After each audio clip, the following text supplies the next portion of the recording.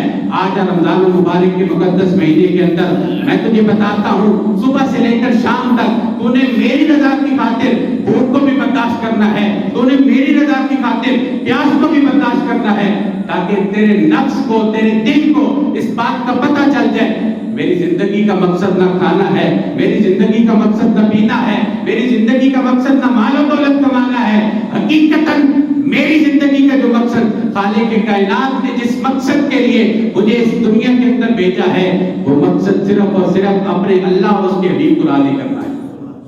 یعنی دیکھیں نا، اگر رمضان المبارک کے مہینے میں ہم لوگ وہ جو جائز چیزیں ہمارے لیے، کھانا ہمارے لیے جائز ہے نا، ہم کھاتے رہتے ہیں بہت ساری حلال چیزیں جو ہم لوگ عام روٹین کے اندر، روٹی کھاتے ہیں، سالن کھاتے ہیں، گوشت کھاتے ہیں، سبزیاں کھاتے ہیں، یہ ساری چیزیں ہمارے لیے حلال ہیں، لیکن خالق کی کائنات نے ان چیزوں سے بھی منع فرما دیا رمضان المبارک میں۔ اور صبح سے لے کر شام تک صرف بھوک کو برداشت کرنا، پیاس کو برداشت کرنا، اپنی نفسانی خواہشات کی پیروی نہ کرنا، اس کو برداشت کر کے رکھنا، اس میں مقصد کیا نظر آیا؟ یہ کھانا پینا زندگی کا مقصد نہیں ہے، یہ اٹھنا جاگنا سونا یہ زندگی کا مقصد نہیں ہے۔ زندگی کا مقصد کیا ہے؟ صرف اور صرف اللہ کی رضا کا حصول ہے، صرف اور صرف اپنے رب کو راضی کرنا، یہ زندگی کا مقصد ہے۔ خالق کی کائنات نے واضح طور پر اس چیز کو بیان فرما دیا۔ اب حضور علیہ السلام اپنے امتیوں کے ظاہر اور باطن کو پاک کرنے کے لیے، ظاہر کی پاکی کیا ہے کہ انسان وضو کرتا ہے، غسل کر لیتا ہے، اپنے آپ کو بال سنوار لیتا ہے، اپنے لباس کو صاف ستھرا رکھتا ہے، یہ ظاہر کی پاکی ہے۔ باطن کی صفائی کے لیے بہت سارے معاملات شریعت نے اور حضور علیہ السلام نے ہمیں سکھائے، ان میں سے ایک معاملہ جو ہے، ایک جو طریقہ شریعت نے سکھایا ہے، وہ رمضان المبارک کے روزے رکھنے سے بھی انسان کا باطن پاک ہو جائے گا۔ رمضان المبارک کا روزہ رکھتا ہے انسان تو انسان کے اندر کو پاکی مل جاتی ہے۔ یہ حضور علیہ السلام کی بعثت کا جو مقصد تھا، اس مقصد کا بھی حصول ہے۔ اب خالق کی کائنات نے تسلی بھی دی، حکم بھی ارشاد فرمایا، اور قرآن کی زینت بھی اس حکم کو بنایا، فرمایا یا ایھا الذین آمنوا، اے ایمان والو، اے میرے نبی سے پیار کرنے والو، اے میرے نبی سے اپنا رشتہ مضبوط بنانے والو، کرو کیا؟ کتب علیکم الصیام، تمہارے اوپر روزوں کو فرض کر دیا گیا۔ صوم کہتے کسے؟ صوم کا لغوی معنی جو ہے نا، لفظی مطلب وہ ہے رکنا۔ میں نے پہلے یہ بات بیان کی کہ جو چیزیں جائز ہوتی ہیں ہمارے لیے، رمضان المبارک میں ہم ان جائز چیزوں سے خود کو روک لیتے ہیں۔ کھانا پینا جائز تھا، اس سے روکے۔ ہمارے لیے حقوق زوجیت ادا کرنا وہ جائز تھا، اس سے روکے۔ جو چیزیں جائز تھی، جن چیزوں سے خالق کی کائنات نے رمضان کے روزے میں منع فرما دیا، ان جائز چیزوں سے بھی ہم لوگ رک جاتے ہیں۔ تو جو روزہ ہے، اس کا لغوی مطلب کیا ہے؟ رک جانا۔ خالق کی کائنات نے فرمایا کتب علیکم الصیام، تمہارے اوپر روزوں کو فرض کر دیا گیا۔ اب دل میں ایک خیال پیدا ہو سکتا تھا کہ شاید خالق کی کائنات ہمیں پتہ نہیں کیوں بھوکا رکھ رہا ہے، خالق کی کائنات پتہ نہیں ہمیں کیوں پیاسا رکھا ہوا ہے، ہماری خواہشات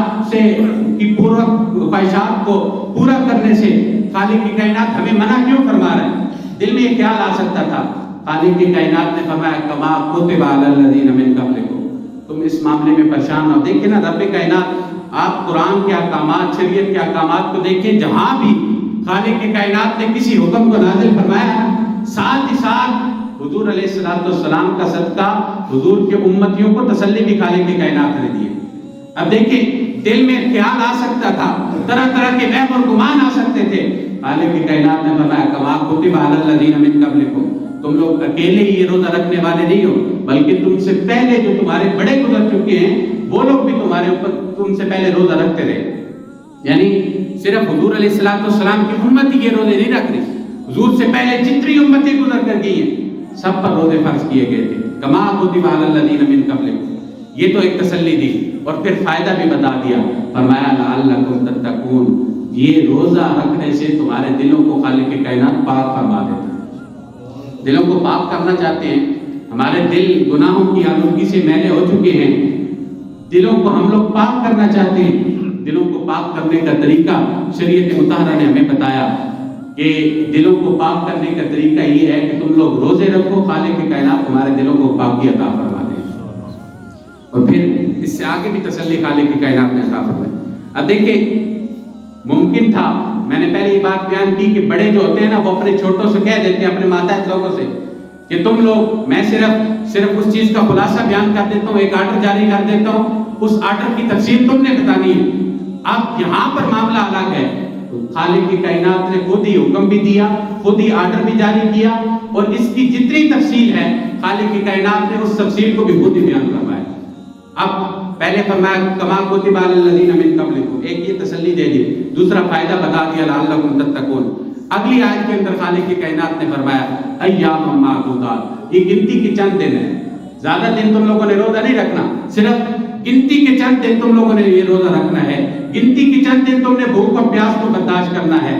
اب بچپن میں نا جب بچے چھوٹے ہوتے ہیں، ماں جب اپنی اولاد کو کوئی کڑوی دوائی دینے لگے نا تو کہتی ہے آنکھیں بند کر کے پی لو، تھوڑی سی تو ہے، تھوڑی سی تم لوگ پی لو گے تو تمہیں صحتیابی مل جائے گی، یہ بیماری ختم ہو جائے گی۔ اس طرح کی باتیں ماں تسلی کے لیے اپنی اولاد سے کرتی رہتی ہے۔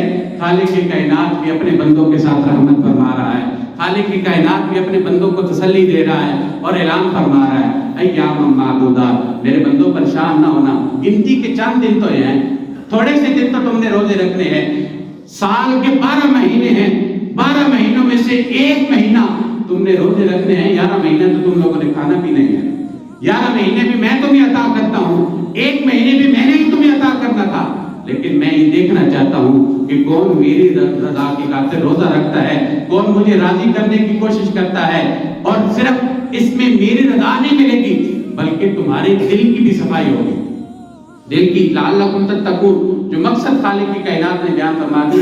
اور پھر اس مہینے کی عظمت اور شان کو اگر ہم سمجھنا چاہتے ہیں، اس مہینے کی عظمت اور شان کو سمجھنے کے لیے دوسرے بہت دیگر مقامات کے اوپر خالق کی کائنات نے قرآن کے اندر اس موضوع کو بیان فرمایا، اور وہ کیا ہے؟ سورہ قدر 30واں سپارہ ہے، خالق کی کائنات نے اس کے اندر بھی اس رمضان مبارک کی عظمت کو بیان فرمایا، انا انزلناہ فی لیلۃ القدر، یہ قرآن جو ہے لیلۃ القدر کے اندر نازل کیا۔ اس مہینے کی عظمت اور شان کو سمجھنے کے لیے انسان اگر غور کرے، سوچے اور سمجھے تو صرف اتنا ہی کافی ہے کہ جس مہینے کی ایک رات کی عبادت انسان کر لے، 1000 مہینوں کی عبادت سے وہ افضل ہو جائے کرتی ہے۔ پورے مہینے کی انسان عبادت کرے تو کتنا مقام عطا فرمائے گا۔ غور کریں نا اس بات کے اوپر، ایک مہینے کی ایک رات کی جو عبادت ہے، اس ایک رات کی عبادت کا مول کوئی نہیں دے سکتا، وہ 1000 مہینوں کی عبادت سے افضل ہو جاتی ہے۔ اور پھر اگر ہمارے پاس کوئی مہمان آ رہا ہو نا، اگر وہ ہمارا قریبی ہے، ہمارا پیارا ہے، ہمارا چاہنے والا ہے، ہمارا دوست ہے، وہ ہمارے پاس آ رہا ہو تو ہمیں اس کے آنے کی بھی خوشی ہوتی ہے۔ اگر ہمارا کوئی محبوب اپنے کسی دوست کو، اپنے کسی چاہنے والے کو ہمارے پاس بھیجے تو ہم اس کی بھی خاطر توازن کے اندر کوئی کمی نہیں چھوڑتے کہ یار یہ میرے دوست کا دوست ہے، یہ میرے محبوب کا محبوب ہے، یہ میرے پاس آ رہا ہے تو میں اس کی خاطر توازن کے اندر کسی قسم کی کمی نہ چھوڑوں، اس کے استقبال کے اندر کسی قسم کی کمی نہ چھوڑوں۔ رمضان المبارک کے بارے میں سوچے تو صحیح، غور تو کرے، اس کو بھیجنے والی ذات کون سی ذات ہے؟ یہ کسی آج کے کسی ہمارے دوست کا، آج کے کسی ہمارے رشتہ دار تعلق والے نے ہمارے پاس نہیں بھیجا، بلکہ خالق کی کائنات ہمارے پاس اس تحفے کو بھیج رہا ہے۔ اور اگر وہ دوست ہمارا آئے، خالی ہاتھ بھی آ جائے تو پھر بھی ہمیں خوشی ہوتی ہے کہ یار میرا دوست میرے پاس آیا ہے، اگر وہ دوست آئے اور ساتھ تحفے تحائف بھی لے کر آ جائے، ساتھ وہ ہمیں کچھ دینے کے لیے پھل فروٹ لے آئے، چھوٹے چھوٹے تحفے بھی لے آئے، تو پھر بھی ہماری خوشی کی انتہا نہیں رہتی۔ دیکھیں رمضان المبارک کتنے تحفے لے کر آ رہا ہے۔ من صام رمضان ایمانا و احتسابا غفر له ما تقدم من ذنبہ۔ حضور علیہ السلام فرماتے ہیں جو شخص رمضان کے روزے ایمان کی حالت کے اندر رکھتا ہے اور رب کی رضا کی بات رمضان کے روزے رکھتا ہے، خالق کی کائنات اس کے پچھلے سارے گناہوں کو معاف فرما دیتا ہے۔ اتنی عظمت کی بات۔ پھر یہی رمضان المبارک دیکھیں انسان سحری کر رہا ہوتا ہے، فرشتے ثواب لکھ رہے ہوتے ہیں، کھانا کھانے کا ثواب لکھ رہے ہیں۔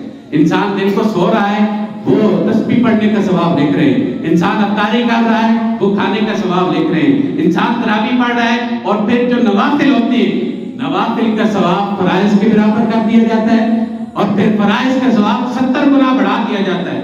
عام حالات کے اندر اگر انسان نیکی کرتا ہے، ایک فرض ادا کرتا ہے، ایک فرض ادا کرنے کا ثواب ملتا ہے۔ رمضان المبارک میں ایک فرض ادا کرے 70 فرائض ادا کرنے کا ثواب مل جاتا ہے۔ اتنے تحفے تحائف کو رمضان لے کر آ رہا ہے، تو کیا ہم لوگ اپنے آپ کو تیار نہیں کر سکتے اس رمضان المبارک کے لیے؟ کریں گے نا تیاری؟ اس کی آمد کی خوب تیاری کریں، کوشش کریں کہ اس رمضان المبارک کے مہینے میں ہم لوگ اپنے خالق کی کائنات کی رضا کی جو بھی عمل کریں، چھوٹی سی چھوٹی نیکی بھی کریں تو وہ صرف اور صرف اپنے رب اور اس کے حبیب کی رضا کی خاطر کریں۔ اس کی آمد کی تیاری کریں گے انشاءاللہ۔